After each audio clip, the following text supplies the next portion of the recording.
안녕하세요. 법률방송 초대석 전혜원입니다.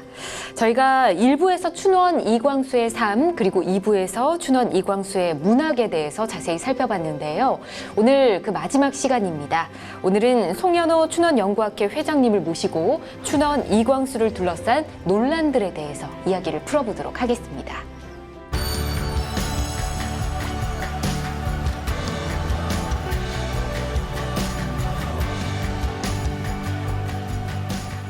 회장님 안녕하세요. 반갑습니다. 안녕하세요. 네, 저희가 춘원 이광수에 대해서 3부에 걸쳐 이야기를 나눠보고 있는데 오늘이 가장 좀 많은 이야기들을 나누게 되지 않을까 싶습니다. 우선 춘원이 동학이 해체되고 나서 수도 한성부로 상경하고 나서 그의 문학적 재능을 알아본 분들이 이제 유학을 보내주게 되잖아요. 일본으로 보내주게 되는데 그때 송병준이나 일진회 가 유학을 보내줬다. 근데 친일단체이기 때문에 아예 이광수는 첫 단추부터 친일파였다라는 주장들이 있습니다. 이에 대해서 어떻게 생각하십니까? 예, 그 부분은 좀 잘못 알려진 부분들이 있죠. 그래서 그렇습니까? 좀 자세히 말씀드리면 네. 춘원이 그 1905년 8월에 손병희에 의해서 일본으로 유학을 떠나게 됩니다. 네. 손병희가 보낼 때 물론 그 단체가 일진회로 돼 있기 때문에 일진회의 그 회장인 송병준이라든가 또는 이용구가 보내준 것처럼 이렇게 돼 있죠. 예. 근데 사실은 손병희는 당시 동학을 이렇게 그 체포하고 탄압하고 이런 상황이었기 때문에 제자인 이용구를 내세워서 사실은 동학도들을 이렇게 결집하고 있었는데 네. 당시에 그 송병준이 1904년에 진보회라는 그런 단체를 만들어서 그걸 전국적인 규모로 확대시키기 위해서 예. 이용구와 합작을 해서 일진회라는 단체를 이렇게 만들게 됩니다. 근데 이용구가 송병준이와 야합을 해서 친일적인 이런 경향을 보이게 되니까 손병희가 이용구를 불러서 질책을 하죠. 그리고 동학도들은 전부 다 일진회에서 탈퇴를 하게 됩니다. 사실은 일진회 장학생으로 일본에 유학을 갔지만 예. 만약에 일진회의 그 관비 유학생이었다면 11월에 춘원 이광수가 귀국할 이유가 없죠. 예, 학업을 계속 할 수가 없어서 귀국해서 그 노동판에서 일을 해서 그 학비를 마련해서 예. 배편으로 일본으로 가게 되는데 이런 의미에서 보면 네. 그 일진의 친일단체에서 이광수를 일본에 유학을 보내줬다. 이 부분에 대해서는 아마 앞으로 재고해야 될 필요가 있다. 이렇게 생각이 됩니다. 그렇군요. 그러면 이 동경 유학생들의 비밀 조직인 소년회가 있었습니다. 이 소년회에서 발행한 회람지가 있었는데 신한자유종이라는 회람지입니다. 근데 많은 분들이 이 춘원이 자기 합리화를 하기 위해서 만들어낸 이야기다라는 주장이 있거든요. 이 회람지에 대해서 좀 말씀을 부탁드릴게요. 예, 춘원이 일제시대 때도 이 소년에 대해서 간단히 이야기를 한 바가 있었고 예. 그다음에 나의 고백이라는 글에서 좀 구체적으로 그 소년에 대해서 이야기를 했는데 네. 이 소년회에서 회람지를 만들었다 이렇게 이야기했지 그게 신한자유종이라고 그 적시는 못했습니다. 아마 그렇군요. 자기들끼리 만들어서 했지만 예. 오래됐고 그다음에 그것을 이미 누구도 소장하지 않았기 때문에 아마 구체적으로 이야기를 못했던 것 같습니다. 네. 그러나 그 소년회가 구성이 돼서 비밀 결사로서 뭔가 민족운동을 했다는 것은 이제 사실이었는데 그걸 대부분 사람들이 춘원이 자기의 친일을 합리화하기 위해서 민족운동했다고 이렇게 이야기한 것이다. 그렇게 이제 이야기를 했죠. 근데 그게 1909년에 압수를 했는데 예. 일본에서 오랫동안 그 비밀 경찰이 오랫동안 가지고 있다가 그 사람이 아마 나중에 내부라면 오늘날 우리의 행안부 정도 될까요? 옛날에 우리 내무부 정도 되는 예.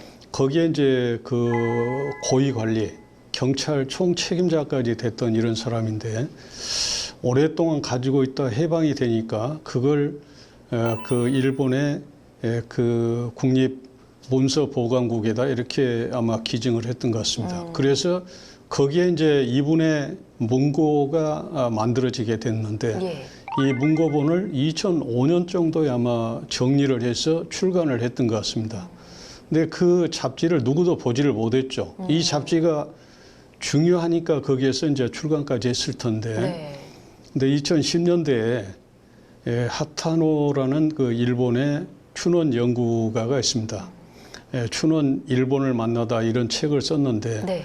거기에서 바로 이 신안 자유종에 대해서 아주 구체적으로 분석을 했고 그 신안 자유종에 보면은 표지에 그 자유종을 놓고 수군 병사가 그 자유종을 치는 그러니까 독립과 자유를 향한 어떤 열망을 그린 그런 내용이 되겠죠. 네. 그다음에 여기에 이제 이순신이라든가 거북선이 또 들어가 있습니다. 네. 그다음에 내용에 들어가서 보면 안중근에 대한 것들이 굉장히 많이 들어가 있는데 아주 그 격렬한 안중근을 애찬하고 그 일제를 증오하는 이런 식의 글들이 들어가 있는데 당시 그 조선에서는 사실은 학생들이 내는 잡지라든가 여기에 안중근에 대해서 누구도 언급을 할 수 없는 그런 분위기였습니다. 근데 비밀 결사 조직에서 만든 거였기 때문에 이게 이제 들어가 있었던 거죠. 대단히 중요한 사회적인 가치가 있는데 앞으로 아마 이 신안자유종을 좀 많이 연구해서 춘원이 결코 거짓말을 한 것은 아니었다는 것을 모두가 좀 알았으면 하는 생각입니다. 네, 알겠습니다. 자, 그러면 이광수의 작품에 대해서 이야기를 좀 나눠보도록 하겠습니다. 무정에 대해서도 논란이 있더라고요. 우리나라 최초의 근대적인 장편 소설로 인정을 받고 있습니다. 근데 다른 편에서는 이 작중 인물의 무의지적인 행동에 의한 전개라든지 아니면 뭐 인간성의 본질에 대한 질문을 던지지 못한다 이렇게 비판을 하는 쪽도 있더라고요. 그러니까 그 소설 작품을 읽을 때 어떤 시각에서 보느냐. 아마 그 연구자에 따라서 다르게 논의할 수 있는 가능성은 얼마든지 있죠. 예. 특히 자유연애 사상을 기본으로 깔고 있었기 때문에 당시 유학자들은 대단히 그 비판적이었죠. 거기에 대해서. 그다음에 김동인이 그 춘원 연구에서 무정을 신랄하게 비판을 했는데 인물이 그 통일성이 없다. 네. 여러 가지 이제 비판을 했습니다.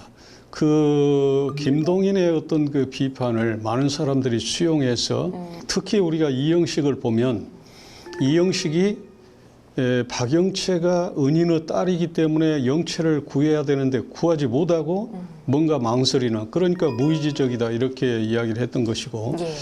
이 소설은 그 인간의 내면성 탐구에 초점을 맞춘 그런 소설은 아니었죠. 그 가장 중요한 것은 무정한 세상에 살고 있는 사람들의 이야기고 예. 이 무정한 세상을 어떻게 유정한 세상으로 바꿀 것이냐 하는데 포커스가 맞춰진 그런 의미에서 본다면 네. 도산의 정의돈수 사상과 유정한 사회라는 것이 이 소설 속에 기본적인 골간을 깔고 있다. 만약에 그런 시각에서 본다면 굉장히 긍정적으로 볼 소지가 굉장히 많죠. 네. 그래서 무정 발간 100주년 기념 학술대회가 열리고 제가 사실은 이것 때문에 미국 그다음에 캐나다 여기에도 갔었고 또 네. 중국에서도 학술대회가 있었고 또 춘원 연구학회에서도 학술대회가 있었는데 여기에서 무정을 새롭게 보는 그런 해석들이 많이 나왔습니다. 특히 서울대학의 박민호 교수 같은 경우에도 네. 유정과 무정의 어떤 그 독법, 특히 정의돈수 사상과 관련해서 새롭게 해석을 하면서 결코 우리가 보지 못했던 그런 것들이 이 소설에 깔려 있고 옛날 사람들이 그냥 이 소설이 그 최초의 근대 장편 소설이라고 해서 문학사적으로 평가를 했던 것만은 아니다. 이런 평가를 하기도 했습니다. 예. 그렇군요. 자, 그러면 춘원 이광수가 1919년 대한민국 임시정부에서 독립신문 발행을 맡았었잖아요. 이전에도 얘기를 해주셨는데 2년 후에 안창호의 반대에도 불구하고 귀국을 하게 됩니다. 근데 사실 임시정부 요인임에도 총독부에 체포가 되지 않았습니다. 그래서 뭐 일제 스파이가 아니냐 이런 의혹들이 있었더라고요.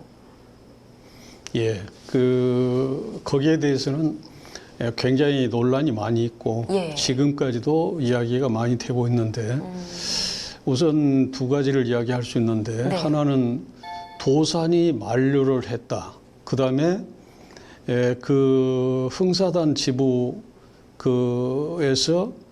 이 춘원을 제명을 했다. 이런 어떤 그 기사들을 예. 우리가 어떻게 읽어야 될 것이냐. 만약에 도산이 진정성을 가지고 그렇게 이야기했다면 21년에 귀국해서 22년에 수양동맹회를 과연 만들 수 있었을 것이냐.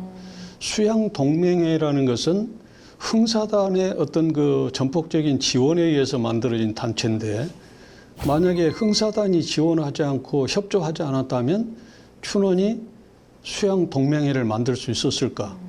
그다음에 수양동맹회와 동우구락부를 합쳐서 수양동회를 만들게 되는데 그 주도적인 역할을 도산 안창호가 하죠. 과연 그게 가능할까? 나중에 동회도 마찬가지입니다. 이런 의미에서 본다면 여기에는 아마 1919년에 만들었던 연통제가 21년에 붕괴가 되죠. 예. 연통제를 복원하기 위한 어떤 고도의 미래학이 있었지 않았겠느냐.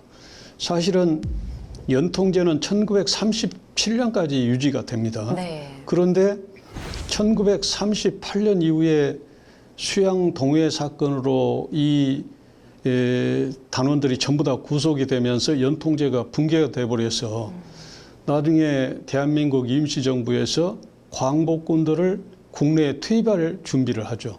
이런 의미에서 보면 여기에는 고도의 미래학이 있었을 가능성이 있다. 귀국하자마자 감옥에 가야 되는데 감옥에 가지 않았다. 그러니까 이게 친일 아니냐. 사실은 귀국할 때 구금되죠. 구금됐다가 석방이 되는데 예.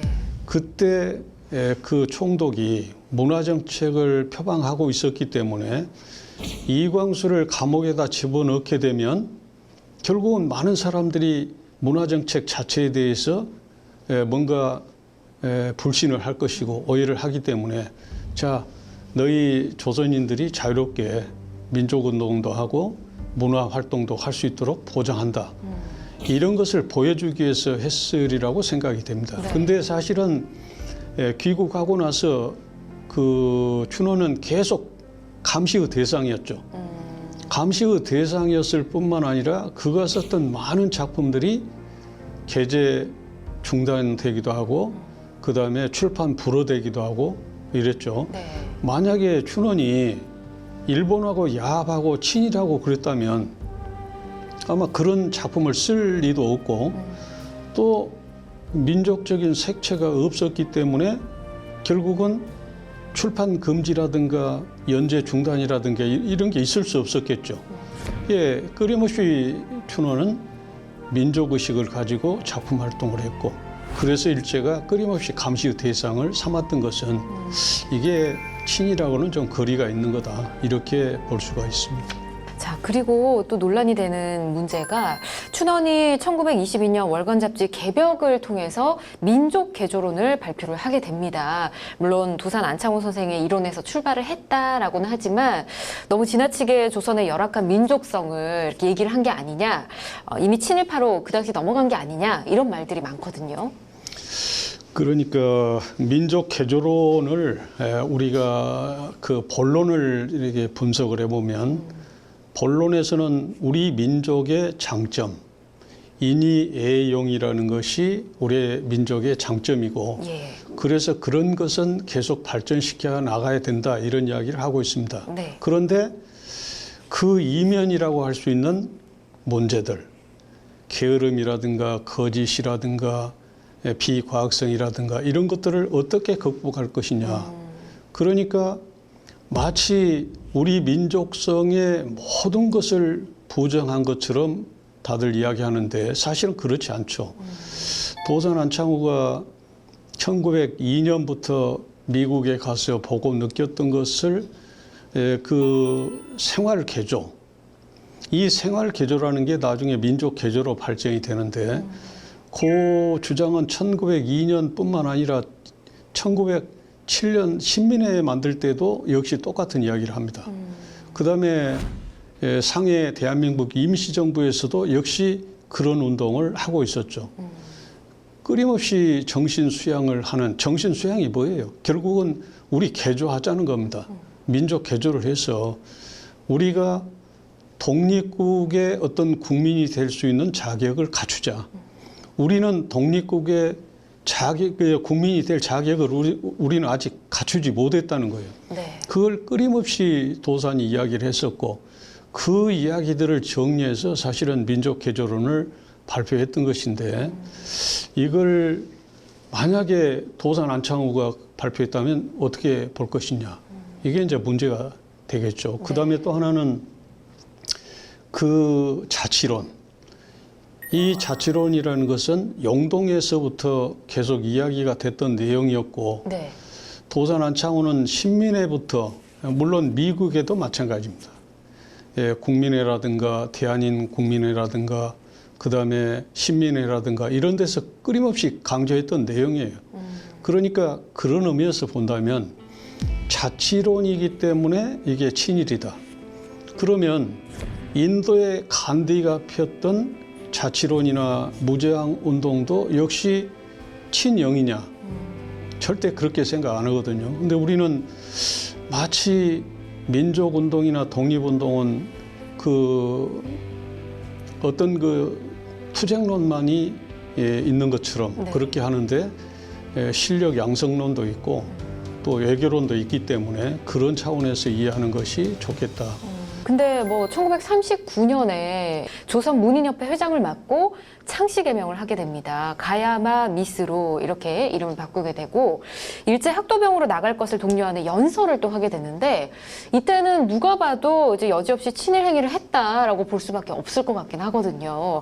근데 특히 친일 문학 작품이 108편, 다른 뭐 경우와 비교를 해봤을 때 굉장히 많다라는 이야기가 있는데요.